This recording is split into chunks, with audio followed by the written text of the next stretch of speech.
The Undead Mirror: Zombie Fiction and Humanity's Desire for Consequence Free Violence. Zombie fiction has grown into a cultural phenomenon, captivating audiences with tales of survival, apocalyptic collapse, and relentless hordes of the undead.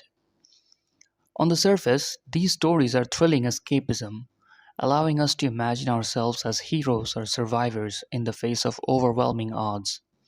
But beneath the gore and adrenaline lies a more complex question.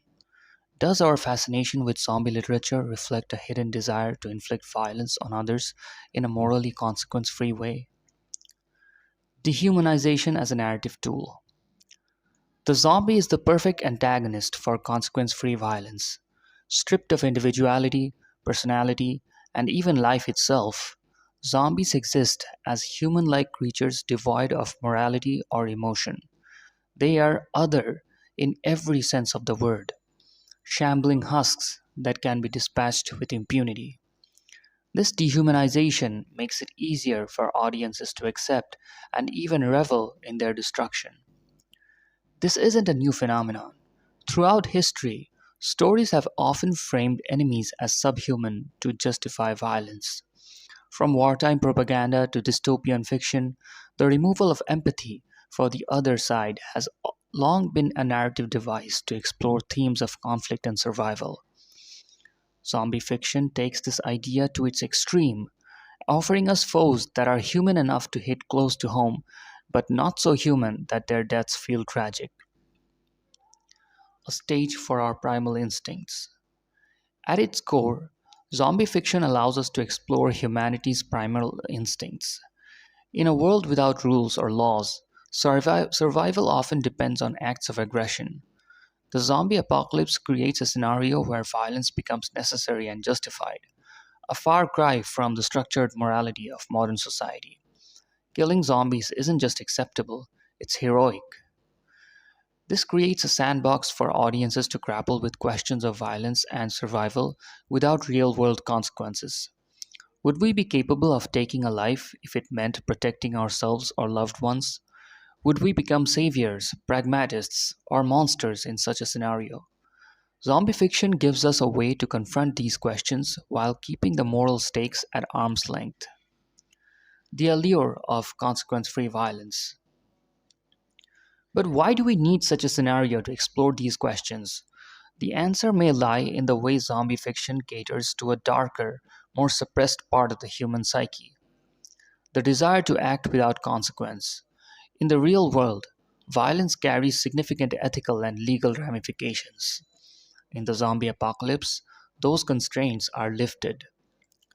This is not to suggest that fans of zombie fiction harbor violent tendencies in their daily lives.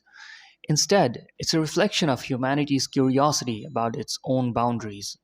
The apocalypse becomes a playground where people can safely imagine what it would feel like to shed societal norms and give in to instincts that are otherwise suppressed.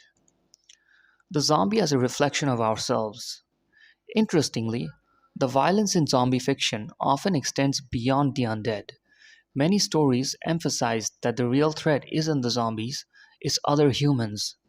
Conflicts between survivor groups, betrayals, and power struggles highlight humanity's capacity for cruelty. These narratives force us to confront the unsettling idea that in the absence of order, we might be just as dangerous to one another as the zombies are to us. This duality makes zombie fiction more than just mindless entertainment. It's a lens through which we can examine the fragility of morality and civilization. The trope of the bitten individual hiding their infection, for instance, speaks volumes about our fear of vulnerability and mistrust of others. Similarly, the breakdown of society in these stories often mirrors real world anxieties about war, pandemics, and societal collapse. Consequence free or self reflective?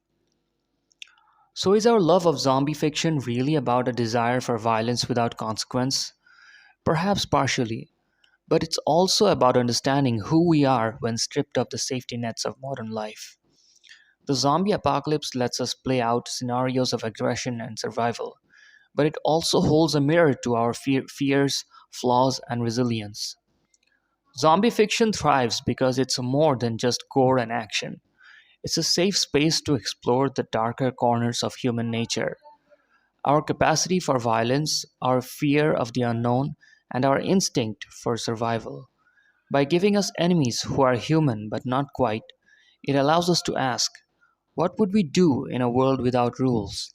And who would we become?